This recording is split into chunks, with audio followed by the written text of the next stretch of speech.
Il y a un jeune homme qui était avec moi, son oncle était féticheur, méchant. Il a dit à l'enfant là, s'il va à l'église cette nuit-là, s'il vient vivant, lui n'est pas féticheur. L'enfant, c'était un enfant de 12 ans, il a dit que lui, il s'en va. Il est parti. Au retour, quand il est sorti, ils ont un certain pouvoir. La foudre est venue, brûler l'herbe, parti. Le surlendemain, l'homme est tombé malade. L'oncle féticheur, là. Vous savez comment il a terminé? Il mangeait des braises de feu. Sa femme l'a fait le feu, il mange. Il n'y a rien, il est mort comme ça, horriblement.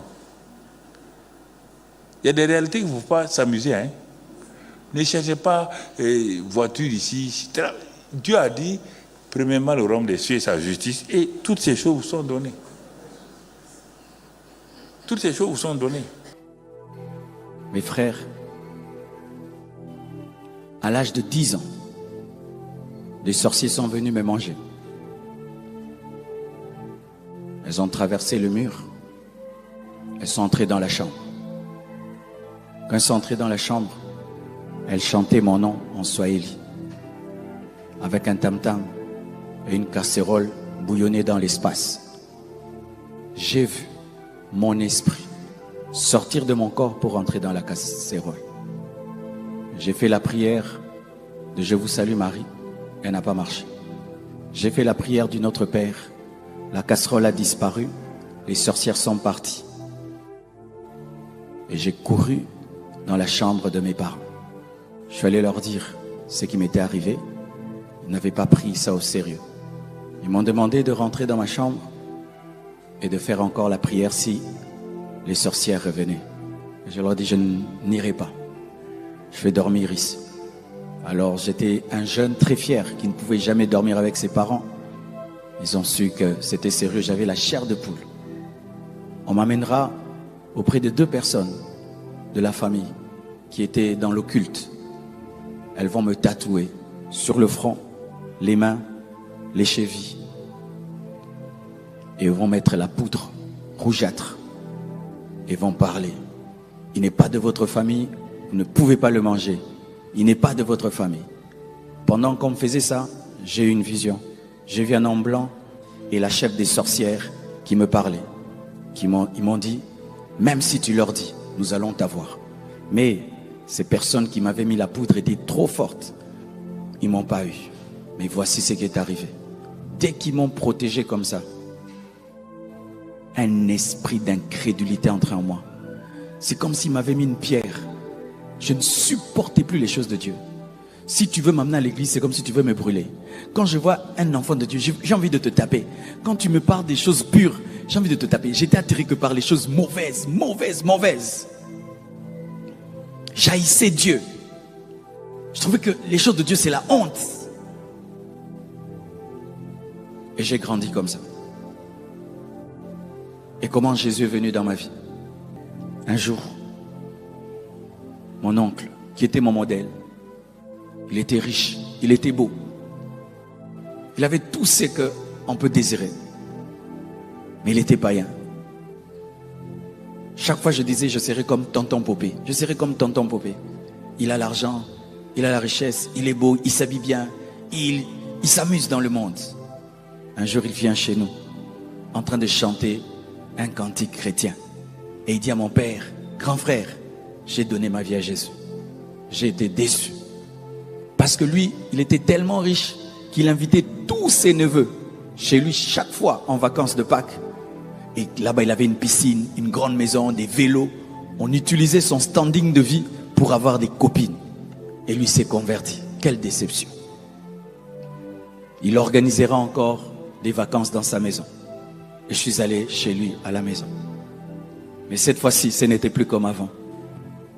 Il y avait des pasteurs dans toute la maison. Des serviteurs de Dieu partout. Tu vas à la cuisine des pasteurs, au salon des pasteurs, partout des pasteurs. C'était parmi mes vacances les plus dégueulasses de ma vie. J'ai dit, ça c'est quoi? C'est devenu une église. Pas moyen de faire le péché. Et on nous prêchait. Ça ne passait pas. Un jour, mes frères, je suis allé prendre mon bain pour me préparer à aller voir une copine. J'entre dans la salle de bain. Je veux sortir. J'ai une apparition. Jésus m'apparaît. Il me parle. Il me dit, Marcelo, convertis-toi. Comme tu entends ce baffle, j'ai entendu la voix de Dieu comme ça. Une lumière m'apparaît. Et je réponds à la voix. On se convertit comment? La voix me répond. Souviens-toi des paroles de mon serviteur Jean. Jean me disait, fais un pas, Dieu fera le reste pour toi. Fais un pas, Jésus fera les 9 pas pour toi. Parce que moi, je voulais devenir, changer d'abord et ensuite devenir chrétien. Je disais à Jean, si même je me convertis aujourd'hui, moi je vais abandonner. Et en ce temps-là, on nous disait que les métis ne prient pas. Et je lui disais, Jean, est-ce que dans votre église, il y a quelqu'un qui a cette peau? Personne. Tu veux que je sois le premier métier de votre église? Nous, on ne prie pas. Nous, on est mauvais, on est impudiques, on est des orgueilleux, on est des mécaniciens. C'est ce qu'on disait des métiers. Même si je prie, je vais abandonner. Laisse-moi tranquille, Jean. Quand je changerai, je viendrai. Et Jésus m'a dit, souviens-toi des paroles de mon serviteur Jean. Mes frères, moi, je n'ai pas donné ma vie à Jésus par une récitation comme on vient, Seigneur Jésus. C'est bien, on le fait. Mais moi, c'était une révélation. C'est pourquoi des fois je prêche, je ne dis pas venez devant recevoir Jésus. C'est pas que j'ai mal fait, parce que les religieux aussi, si tu ne dis pas venez recevoir. Il y a des gens, même si tu ne fais pas ça, ils reçoivent eux-mêmes Jésus-Christ là-bas. Alléluia.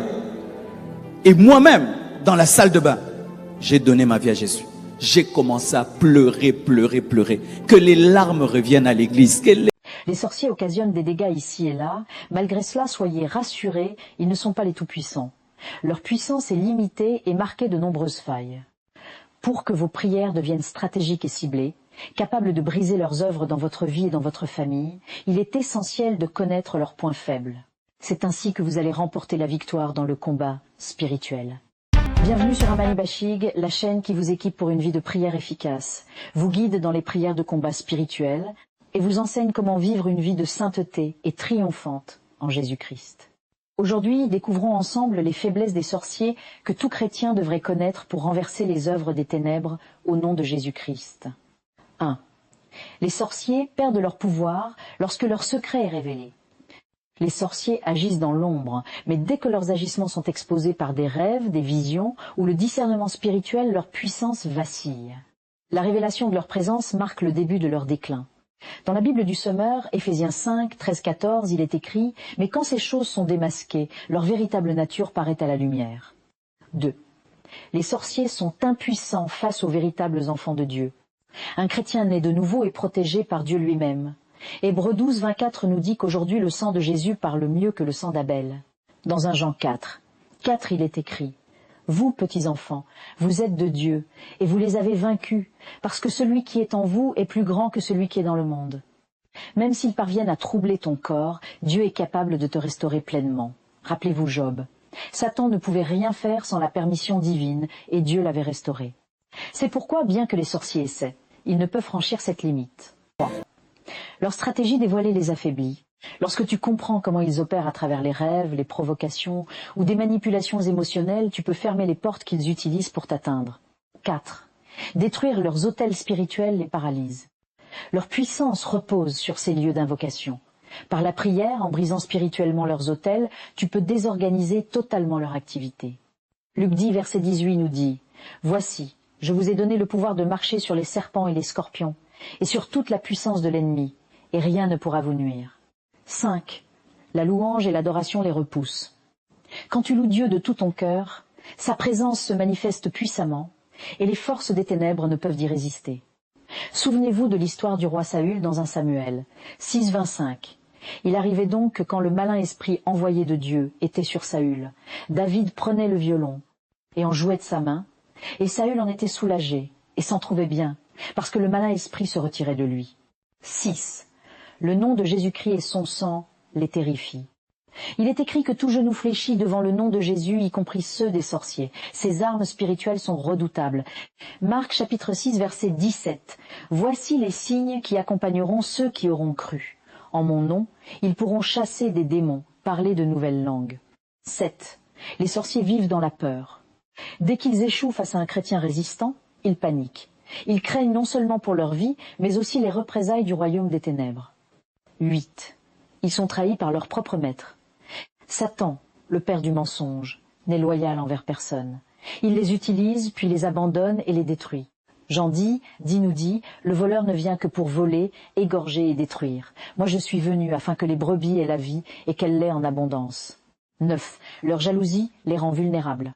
Leur cœur est rongé par l'envie, ce qui les pousse à attaquer sans discernement et parfois à s'en prendre à des enfants de Dieu bien protégés, avec des conséquences désastreuses pour eux-mêmes. 10. Ils sont séparés de Dieu. Cela les rend profondément misérables malgré leur apparente puissance. L'éloignement de la source de vie les vide intérieurement. Ésaïe 59, 2 dit « Mais ce sont vos crimes qui mettent une séparation entre vous et votre Dieu.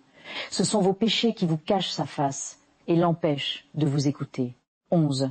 Leur regard les trahit. Ils évitent ton regard, incapables de soutenir la lumière de Dieu qui émane de toi. Ils vivent dans la honte. 12. Ils sont possédés et déshumanisés. Leur volonté n'est plus libre. Des esprits les contrôlent au point de les transformer spirituellement en créatures animales. 13. Ils redoutent les sanctions de leur propre camp. Lorsqu'ils échouent dans leur mission, ils risquent d'en payer le prix, parfois même de leur vie. 14. Leur santé est souvent fragilisée. Les pactes qu'ils signent avec les démons exigent parfois leur propre sang ou leur fertilité. Beaucoup vivent avec des douleurs constantes. 15. Ils se nourrissent du malheur des autres. Leurs attaques visent à drainer ta joie. Mais souviens-toi, la joie du Seigneur est ta force. Résiste en restant joyeux malgré l'épreuve. Jean 10, 10. Le voleur ne vient que pour dérober, égorger et détruire. Moi je suis venu afin que les brebis aient la vie et qu'elles soient dans l'abondance. 16. Ils croient diriger les démons, mais ce sont eux qui sont dominés. Ils sont les marionnettes des esprits impurs qu'ils pensent contrôler. Suivons un petit extrait du message du frère Ramani Bashig intitulé « Ne jouez pas avec votre salut ». Suivons. Les sorciers font des incantations pour que le diable puisse faire du mal aux gens. Alors, quelqu'un qui n'a pas Christ, quelqu'un qui n'est pas né de nouveau, il est directement victime de ces personnes-là, de ces personnes qui ont fait des pactes avec le diable. De même aussi, ceux qui ont fait des pactes avec Dieu, c'est ce qu'on appelle ceux qui sont nés de nouveau, puisqu'ils parlent avec Dieu. La Bible nous dit que ceux qui sont avec le Seigneur, ils ont un même esprit avec le Seigneur. Donc, quel est le rôle du Seigneur ici sur la terre? La Bible nous dit dans Jean 10, 10, il est venu nous donner la vie et que nous puissions avoir la vie en abondance. Pourquoi nous disons que nous ne devons pas jouer avec le salut que nous avons reçu de Jésus-Christ? Parce que le salut nous donne 3 avantages. Le premier avantage, c'est que ici sur la terre, nous sommes protégés par Dieu puisque nous avons un pacte avec lui. Deuxième avantage, ceux qui sont en Jésus-Christ, en vivant ici sur la terre, ils ont la joie et la paix. Ce qui donne le bonheur à l'homme ici sur la terre, de vivre ici sur la terre, c'est 2 choses. C'est la joie et la paix. Mais aujourd'hui, nous n'allons pas parler du monde, on va parler de la vie éternelle, puis c'est ce qui est important. Pourquoi? Parce que la vie ici sur la terre est éphémère. C'est une vie qui a une fin. 17. Les éléments qu'ils utilisent peuvent retourner contre eux. Quand un chrétien prie avec discernement, ces éléments eau, feu, terre deviennent des armes contre ceux qui les manipulent. Psaume 7, 15-16 dit « Il ouvre une fosse, il la creuse, et il tombe dans la fosse qu'il a faite. Son iniquité retombe sur sa tête, et sa violence redescend sur son front. » Éphésiens 1, 20. Il l'a déployé en Christ, en le ressuscitant des morts, et en le faisant asseoir à sa droite dans les lieux célestes, au-dessus de toute domination, de toute autorité, de toute puissance, de toute dignité et de tout nom qui se peut nommer, non seulement dans le siècle présent, mais encore dans le siècle à venir. Il a tout mis sous ses pieds, et il l'a donné pour chef suprême à l'Église. Et l'Église, c'est vous et moi. Bien-aimés, ces vérités ne sont pas là pour te faire peur, mais pour te fortifier. Tu es plus que vainqueur en Jésus-Christ. Apprends à prier avec stratégie. Exploite ses faiblesses dans le monde spirituel.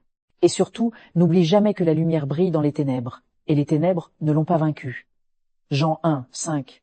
Sois béni, et que ta victoire soit manifeste au nom de Jésus. Amen.